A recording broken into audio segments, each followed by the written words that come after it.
तुम पातल बसिकी तुम से वाक्य को आलोचना करने अनुध्यान करने कारण तुम कह जी पाठ करे जी श्रवण करे समस्त धन्य बोली तुम कह बापा सब बड़े तुम से वाक्य प्रति जब मनोयोगी हो पारू से अनुग्रह तुम आम जीवन कर केते प्रेम तुम कर बापा मान को समस्त अमंगल आपद विपद सब बड़े तुम रक्षा कर आसुच धन्यवाद अच्छे राजा जिते जो मुहूर्ते आम डाकुचु जहाँ भी तुम गोटे प्रार्थना अली अदली करुच सब तुम शुणुच बापा से धन्यवाद दूचे आज दिन जहाँ भी आम करू तुमको के कष्ट कौन कार्य न करू प्रभु तुम्हें साहाଯ୍य कर प्रभु मत वाक्य दे जना ना प्रभु तुम्हें जान तथापि पवित्र आत्मा तुम्हें निजे वक्ता ही तुम्हें कथा को मांगुच धन्यवाद दूचे आज दिन आज दिन प्रति विषय को पुणी तुम प्रति जन को विशेष कर मधुसूदन दीदी को पुणी प्रति जन जिते जन जोग समस्त पातल समर्पण करी प्रार्थना मो प्रिय प्रभु जीशु नाम मांगुची आमेन। आम शास्त्र झाँकी संशोधन करवा आपण मैंने पाइबे माथ्यू 28 पर्वर 1 पदर 10 पद मुझे चाहूँगी रीता सिस्टर प्रांजल भाव में पोर्शन टाक पढ़े माथ्यू 28 पर्वर 1 रु 10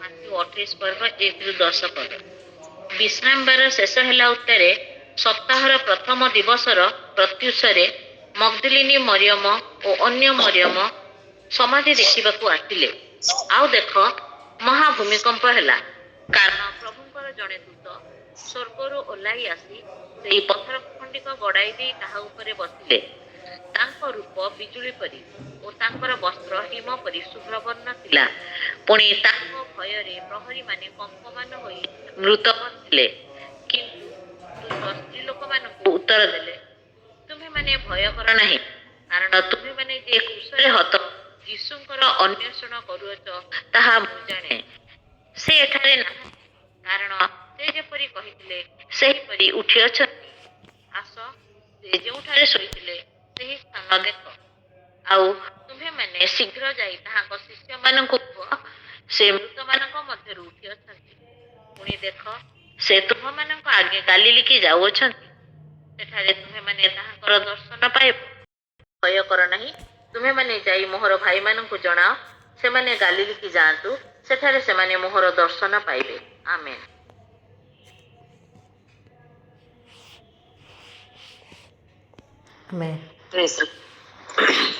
बहुत बहुत धन्यवाद सिस्टर को बहुत सुंदर भाव में पढ़े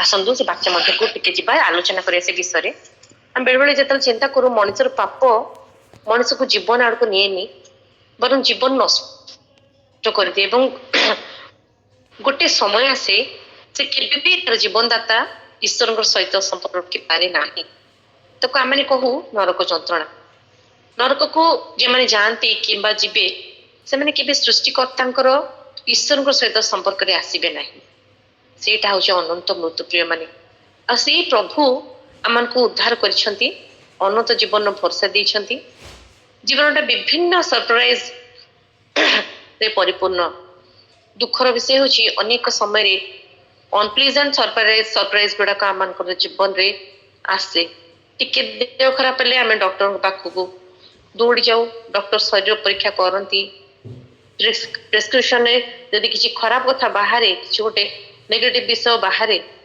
कही दिखती डाक्तर तेरे केमती लगे आमको that is called unpleasant surprise किंतु अन्य पक्षे आम से ईश्वर का सेवा करुचु जी आमको प्लीजेंट सरप्राइज परिपूर्ण करती प्रिय माने आनंद दियंती खुशी दियंती भरोसा दियंती पुनरुत्थान घटना अच्छे से प्रकार गोटे घटना आम पुनरुत्थान विषय में बहुत जाचु तथापि जिते थर आम पढ़ू ना आम एत भल लगे मो प्रभु से कबर भितर रही ना मो प्रभु उठी जाइए से प्रकार गोटे माने गोटे आश्चर्य गोटे आनंदर विषय से आम मान ये शास्त्रांश स्त्री लोक मान विषय कहुची 11 जन शिष्य से बाकी अच्छा जड़े मृत्युवरण कर सारी जुगता 11 जन शिष्य मैंने बंद कोठरी मध्य निजक आबद्ध करके रखी से कबाट खोलिकी बाहर को बाहर ना कारण शुक्रवार जो घटना भय से आतंकित करी से बाहर को आसबे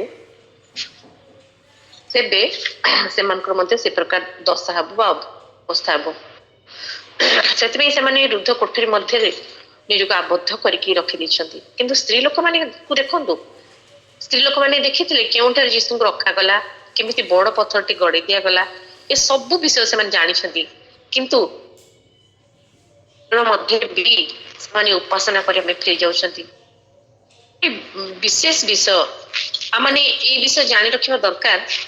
ଜୀବନରେ ଯେତେ କଷ୍ଟ ଆସୁନା କାହିଁକି, ଯେତେ ପ୍ରକାର ନିରାଶ ବିଷୟ ଆସୁନା କାହିଁକି, ଉପାସନାକୁ କେବେ ବି ଆମେ ପଦ୍ୟ କରିବାନି ପ୍ରିୟମାନେ। ଆଉ ଏମାନେ ଫେରିଗଲେ ନିସ୍ତାର ପର୍ବ ପାଳନ କରିବା ପାଇଁ। ତା ଉପାସନାର ଦିନ ଥିଲା, ଉପାସନା କରିବା ପାଇଁ ଗଲେ, ବିଧିବଦ୍ଧ ଭାବରେ ସେମାନେ ଉପାସନା ସାରିଲେ, ଆଉ ଅପେକ୍ଷା କରିଥାନ୍ତି ଯେମିତି ସେଇ ସମୟଟା ସରିବ, ତାଙ୍କର ଅଧା ରହିଯାଇଥିବା କାର୍ଯ୍ୟକୁ ପୁରା କରିବେ। ଆଉ କାର୍ଯ୍ୟ ଅଧା ରହିଥିଲା ଯୀଶୁଙ୍କ ଶରୀରକୁ ପୁତିଗ୍ନ କରିବା ପାଇଁ, ଶରୀରରେ ବିଭିନ୍ନ ପ୍ରକାର ମସଲା ଦେଇକି ତାଙ୍କୁ ଲଗେଇବା ପାଇଁ, ସୁଗନ୍ଧି ଦ୍ରବ୍ୟ ଲେପନ କରି ସମ୍ପୂର୍ଣ୍ଣ କରିବା କାର୍ଯ୍ୟ ବାକି ରହିଯାଇଥିଲା ପ୍ରିୟମାନେ। ଅଧୁରା କାମ ରହିଯାଇଛି, କରିବାକୁ ପାରିନାହାନ୍ତି। କାରଣ ମଝିରେ କରିପାରିବେ ନାହିଁ ବୋଲି ଗୋଟେ ବ୍ୟବସ୍ଥା ଅଛି। କାହିଁକିନା ମାନେ ବିଶ୍ରାମ ଦିନରେ ତୁମେ କିଛି କରିପାରିବ ନାହିଁ, ସେଇଟା କରିପାରିବା ନାହିଁ ବିଷୟଟା ଗୋଟେ ମଝିରେ ରହିଯାଇଛି।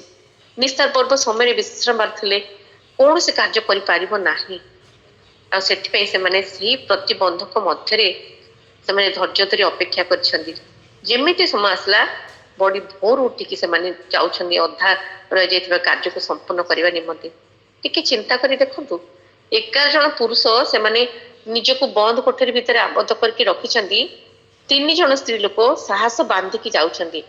କିନ୍ତୁ ଏମାନଙ୍କ ଭିତରେ କିଛି ଦ୍ୱନ୍ଦ୍ୱ ଅଛି, କିଛି ଚିନ୍ତାର ବିଷୟ ଅଛି, କିଛି ଆଳ ରହିଛି। ଏମିତିକି ସମସ୍ୟାର ମୁକାବିଲା ହେବ ସେ ବିଷୟରେ ନେଇକି ସେମାନେ ଚିନ୍ତିତ ଅଟନ୍ତି। ବାଟରେ ଯାଉ ଯାଉ ସେମାନେ କଥାବାର୍ତ୍ତା କରୁଛନ୍ତି, ଆରେ ଆମେ ମାତ୍ର 3 ଜଣ ଆସିଲୁ, ଆମେ କାହାକୁ ସାଙ୍ଗରେ ଆଣିବୁନି।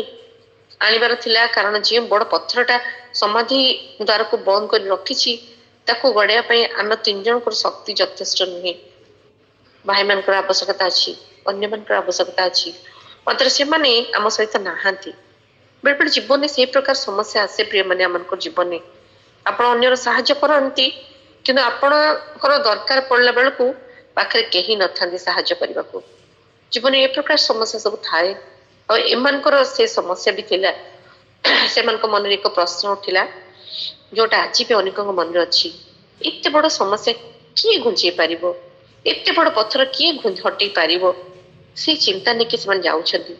ଗୋଟେ ବଡ ଅବଷ୍ଟାକଲ ସେମାନଙ୍କର ପାଇଁ, ବଡ ପଥରଟା ସମସ୍ୟା କି ସେମାନଙ୍କ ସମ୍ମୁଖରେ ଠିଆ ହେଇଛି। ଯେଉଁ କାର୍ଯ୍ୟ କରିବା ପାଇଁ ସେମାନେ ଯାଉଛନ୍ତି, ପଥରଟା ବାଧା ହେଇକି ଠିଆ ହୋଇଛି ସେମାନଙ୍କ ପାଇଁ। ଅନେକ ସମୟରେ ବାଧା ଗୁଡିକ ଆମର କାର୍ଯ୍ୟ କ୍ଷେତ୍ରରେ ସମସ୍ୟା ହେଇକି ଠିଆ ହେଇଯାଇଥାଏ ପ୍ରିୟମାନେ। ବେଳେବେଳେ ଆମେ ଜାଣିଥାଉ ଏଇ କାର୍ଯ୍ୟ କରିବା ନିମନ୍ତେ ପ୍ରଭୁ ମତେ ଦେଇଛନ୍ତି, ସେଇ କାର୍ଯ୍ୟ କରିବାକୁ ବିଭିନ୍ନ ପ୍ରତିବନ୍ଧକ ସବୁ ଆସିଯାଏ ଆମମାନଙ୍କ ଜୀବନରେ।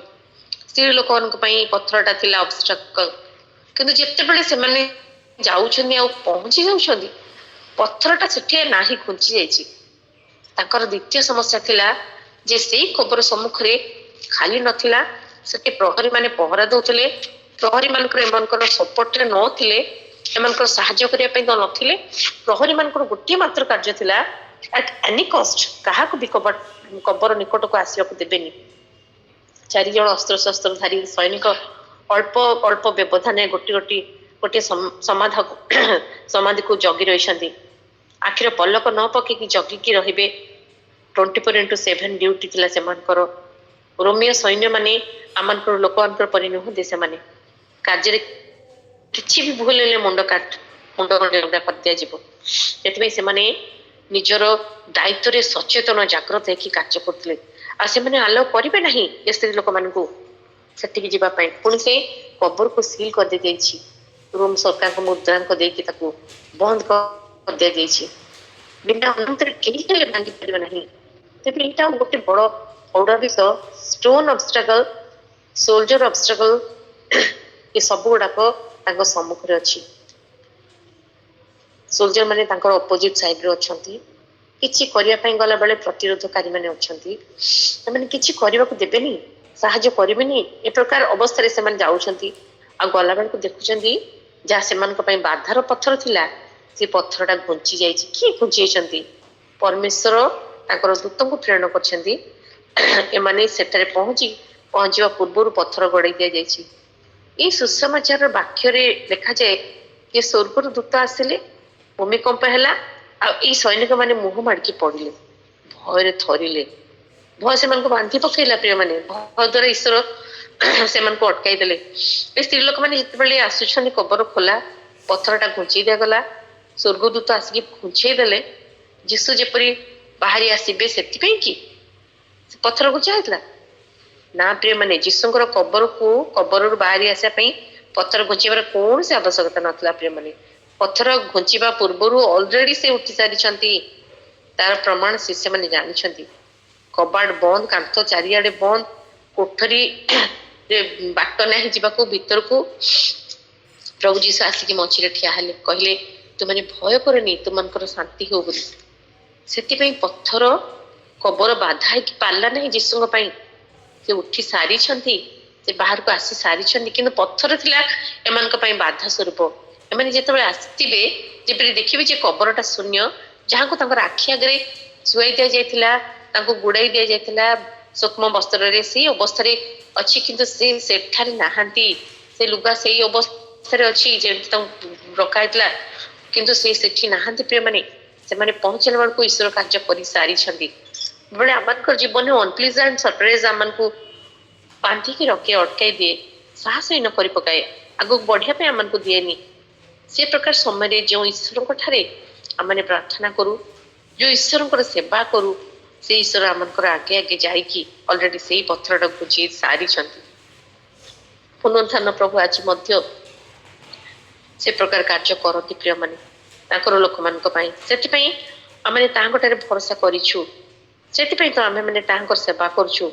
ସେ ଆମର ପ୍ରଭୁ, ଆମର ସବୁ ପ୍ରତିବନ୍ଧକ ଘୁଞ୍ଚେଇବା ପାଇଁ ସମର୍ଥ ଅଟନ୍ତି। ସେ ସ୍ତ୍ରୀମାନେ ସୈନିକ ମାନଙ୍କୁ ଭୟରେ କଣ କହିଲେ, ସେମାନଙ୍କୁ ଭିତରକୁ ଯିବା ପାଇଁ ଦେବେ କି? ସେମାନେ ଚିନ୍ତା କରୁଥିଲେ, ସେମାନେ ଆମ କଥାରେ ରାଜି ହେବେ କି? ସେମାନେ ସେଇ ବିଷୟରେ ଚିନ୍ତା କରୁଥିଲେ। ଆମେ ଆସୁଛୁ ସେ ଶରୀର ଉପରେ ସୁଗନ୍ଧି ତୈଳ ଲେପିବା, ସେମାନେ ଅନୁମତି ଦେବେ କି? ସେ ଭୟ ଥିଲା ସେମାନଙ୍କର। ସେମାନେ ଭାବୁଥିବେ ଆମେ ସାହସ ବାନ୍ଧିକି ଆସିଲୁ, କିନ୍ତୁ ଏତିକି ପର୍ଯ୍ୟନ୍ତ ଆଉ ଆଗକୁ ଯାଇପାରିବୁନୁ। ସେଇ ପ୍ରକାର ଅବସ୍ଥାରେ ସେମାନେ କଣ ଦେଖୁଛନ୍ତି, ସୈନିକ ମାନେ ମଧ୍ୟ ସେଠାରେ ନାହାନ୍ତି, ଥର ଥର ଅବସ୍ଥାରେ ପଡିଛନ୍ତି। ସେମାନେ ପହରା ଦେଉନାହାନ୍ତି, ଜଗି ନାହାନ୍ତି, ସେମାନେ ମୁହଁ ମାଡିକି ପଡିଛନ୍ତି। କଣ ହେଲା, କାହିଁକି ସେମାନେ ମୁହଁ ମାଡିକି ପଡିଲେ? ପଚାରିଲା ବେଳକୁ ଉତ୍ତରଟା କଣ ଦଉଛନ୍ତି, ଆମେ ଜାଣିନୁ କଣ ହେଲା, ଭୂମିକମ୍ପ ହେଲା, ପଥରଟା ଗଡିଗଲା, ଆଉ ଆଲୋକ ହୋଇଗଲା ବୋଲି ସେମାନେ କିଛି, ଚାରିଆଡେ ଆଲୋକ ବିଚ୍ଛୁରିତ ହେଇଗଲା। ସେମାନେ କିଛି ବୁଝିପାରି ନାହାନ୍ତି। ଘଟଣା ସତ, ଘଟଣା ସେମାନେ ଦେଖିଛନ୍ତି ଆଖିରେ, ଆଉ ସେଇ କଥା ଯାଇକି ନେତା ମାନଙ୍କୁ କହୁଛନ୍ତି। କିଛି ଧର୍ମ ନେତା ମାନେ ତାଙ୍କର ଡର ଥିଲା ସେ ଲୋକଟା ଯାହା କହିଛି ତାହା କାଳେ ଘଟିବ, ତେବେ ପ୍ରଥମ ଦଶା ଅପେକ୍ଷା ଦ୍ୱିତୀୟ ଦଶା ଆହୁରି ଭୟଙ୍କର ହବ, ଏମାନେ ପଦାରେ ପଡିଯିବେ। ସେଥିପାଇଁ ସେମାନେ ଆଳ ଦେଖାଇଲେ କଣ, ଯେ ପହରା ଦିଆ ଶିଷ୍ୟମାନେ ଆସି ଯେପରି ଚୋରି ନ କରନ୍ତି। ଆଉ ଯେତେବେଳେ ଘଟଣାଟି ଘଟିଗଲା, ସେତେବେଳେ ଲାଞ୍ଚ ଦେଇକି କହିଲେ ଲୋକମାନଙ୍କୁ କହିବ ଯେ ଆମେ ଶୋଇପଡିଥିବା ସମୟରେ ଶିଷ୍ୟମାନେ ଆସିକି ଚୋରି କରିକି ତାଙ୍କ ଶରୀରକୁ ନେଇଗଲେ ବୋଲି। ଗୋଟେ କମନ ସେନ୍ସ ଦରକାର ଆମମାନଙ୍କର ଜୀବନରେ, ଲୋକମାନଙ୍କର ଜୀବନରେ ଗୋଟେ କମନ ସେନ୍ସ ଥିବା ଲୋକମାନଙ୍କ ମଧ୍ୟରେ ଏପରି ବିଷୟ ଗ୍ରହଣ ଯୋଗ୍ୟ ନୁହେଁ ପ୍ରିୟମାନେ। ରୋମିଓ ସୈନ୍ୟମାନେ ସାଧାରଣତଃ ଶୋଇ ପଡନ୍ତି ନାହିଁ। ଯଦି ବା ଶୋଇଲେ ତୁମେ କିପରି ଦେଖିଲ ଯେ ଶିଷ୍ୟମାନେ ଆସିକି ଚୋରି କରିକି ନେଇଗଲେ ବୋଲି? ଗୋଟେ ଅଜବ କଥା ସେମାନେ କହିଲେ। ତାର ଅର୍ଥ ତୁମେ ଶୋଇ ନଥିଲ, ସେଥିପାଇଁ ଗୋଟେ ମିଥ୍ୟା କଥାକୁ ସତ୍ୟ ରୂପ ଦେଇକି ଚେଷ୍ଟା କରୁଛ ପୁନରୁତ୍ଥାନ ସତ୍ୟକୁ ଭାଙ୍ଗିବାକୁ। ଏଇଟା ଶୈତାନର ଉଦ୍ଧାର ଚେଷ୍ଟା ପ୍ରିୟମାନେ। ଶୈତାନ ଅନେକ ବିଷୟ ଚେଷ୍ଟା କରେ, କିନ୍ତୁ ସେ ବିଫଳ ହୁଏ। ପ୍ରଭୁଙ୍କର ଧନ୍ୟବାଦ ହେଉ, ଏଇ ଅପରାହ୍ନ ସମୟରେ ଯୋଉ ପ୍ରଭୁଙ୍କର ଆମେ ସେବା କରୁଛୁ, ଆମମାନଙ୍କର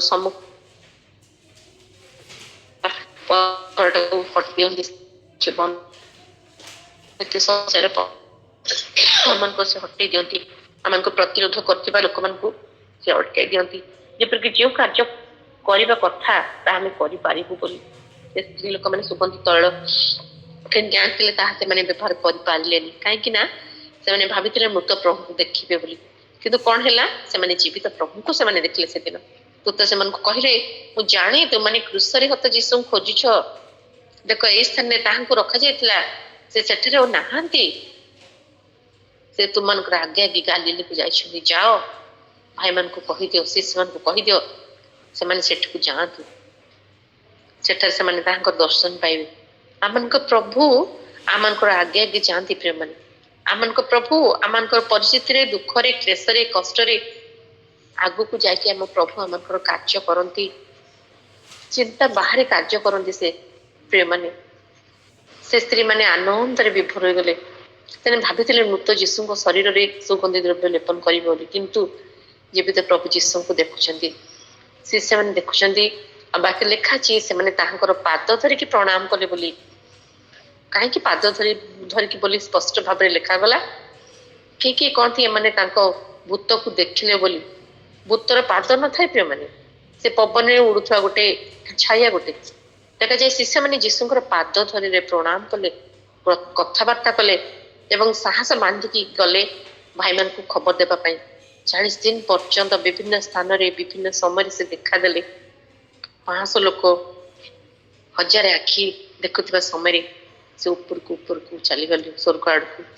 2 ସ୍ୱର୍ଗଦୂତ ଆସିକି କହିଲେ, ଏ ଗାଲିଲେୟ ମାନେ ତୁମେ ଉପରକୁ କାହିଁକି ଯାଇକି ଠିଆ ହେଇଛ? ଏ ଯୀଶୁଙ୍କୁ ଯେପରି ଭାବରେ ଯିବାର ତୁମେ ଦେଖୁଛ, ସେ ଆଉ ଥରେ ସେଇପରି ଆସୁଛନ୍ତି। ଯେଉଁ ପ୍ରଭୁ ପୃଥିବୀକୁ ଆସିକି ଆମମାନଙ୍କ ନିମନ୍ତେ ଯାହା ଦରକାର ଥିଲା, ଆମର ମୃତ୍ୟୁ ନିମନ୍ତେ, ପାପ କ୍ଷମା ନିମନ୍ତେ, ଆମର ଉଦ୍ଧାର ନିମନ୍ତେ, ଆମକୁ ନରକରୁ ରକ୍ଷା କରିବା ନିମନ୍ତେ, ଆମକୁ ଅନନ୍ତ ଜୀବନ ଦେବା ନିମନ୍ତେ, ଈଶ୍ୱରଙ୍କର ପୁତ୍ର କନ୍ୟା କରିକି ସ୍ୱର୍ଗକୁ ନେଇଯିବା ନିମନ୍ତେ ସେ କାର୍ଯ୍ୟକୁ ସେ ସମ୍ପୂର୍ଣ୍ଣ କଲା ଉତ୍ତାରେ ଫେରି ଯାଉଛନ୍ତି।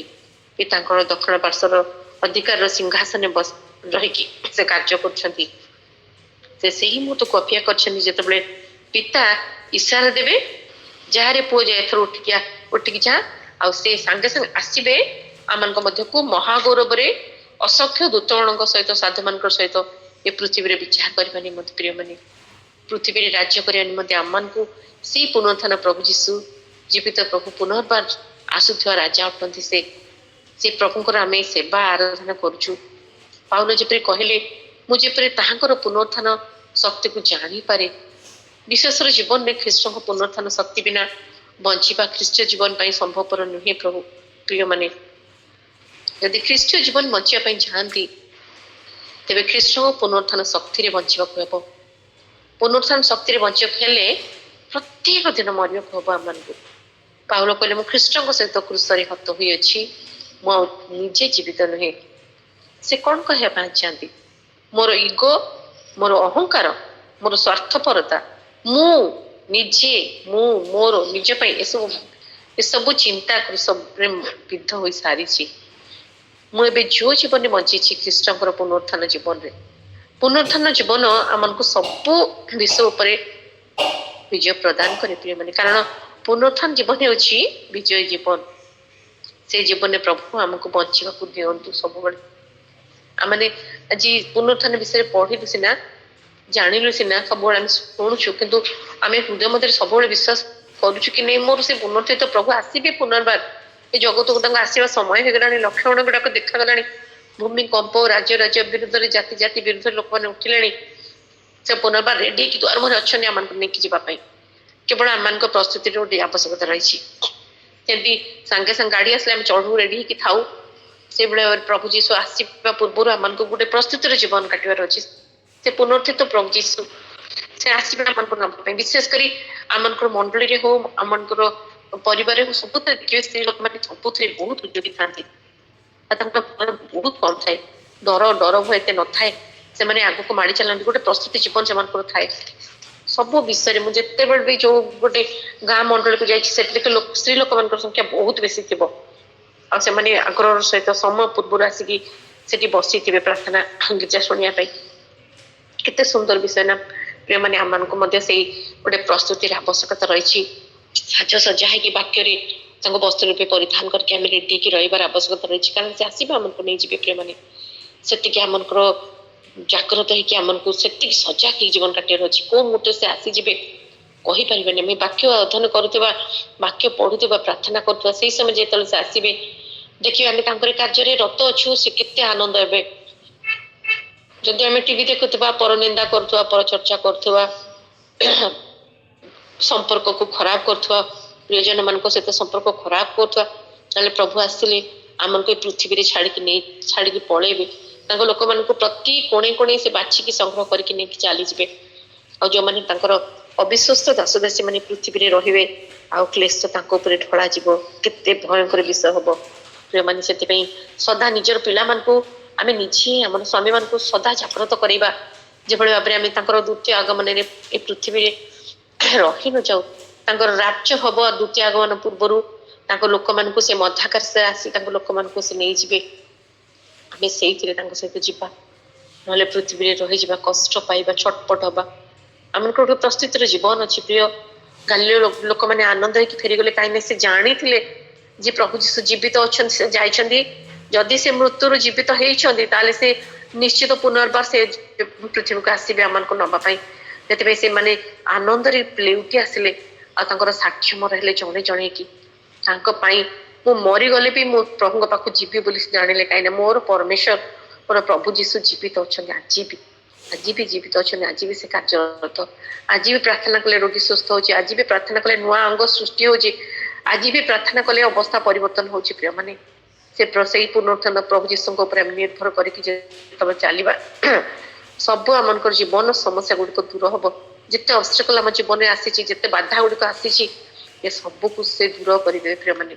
ସେ ହର୍ଡଲ୍ସକୁ ଆମେ ଡେଇଁକି ଯାଇପାରିବା ଆଉ ଆମର ଲକ୍ଷ୍ୟ ସ୍ଥଳରେ ପହଞ୍ଚିବା। ସେଥି ନିମନ୍ତେ ସଦା ଜାଗ୍ରତ ହବା, ଆମେ ବି ଜାଗ୍ରତ ହବା, ଆମ ପିଲାମାନଙ୍କୁ ଜାଗ୍ରତ କରିବା। ଯଦି ପାରୁ ପର୍ଯ୍ୟନ୍ତ ଆମର ସାଇ ପଡ଼ିଶା ମାନଙ୍କୁ ପ୍ରଭୁଙ୍କ ବିଷୟରେ କହିବା, ତେବେ ପ୍ରଭୁ ଆମମାନଙ୍କ ଉପରେ ସନ୍ତୁଷ୍ଟ ହେବେ, ଆମକୁ ନେଇକି ତାଙ୍କ ରାଜ୍ୟକୁ ଯିବେ। ପ୍ରଭୁ ଏ ଛୋଟ ଚିନ୍ତାଧାରାରେ ଆମମାନଙ୍କ ପ୍ରତ୍ୟେକକୁ ଆଜି ଆଶୀର୍ବାଦ କରନ୍ତୁ। ଆମେନ୍।